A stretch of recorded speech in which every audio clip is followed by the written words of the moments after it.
ਇਹ ਠੇਕੇਦਾਰ ਹੈਗਾ ਕਿਤੋਂ ਦਾ? ਕਿਹੜਾ? ਅਜਾ ਰੋਡ ਤੇ ਚਲਾ ਰਿਹਾ ਇਹ ਬਣਾ ਜਾ ਕੋਈ ਬਾਹਰ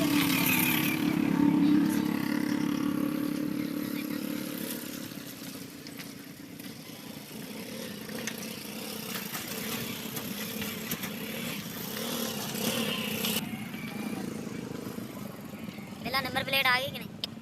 ठीक बेचला बोल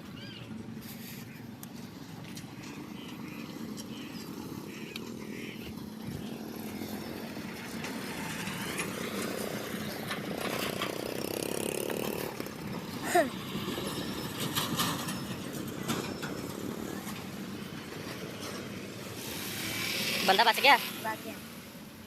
बस कर गया साहब।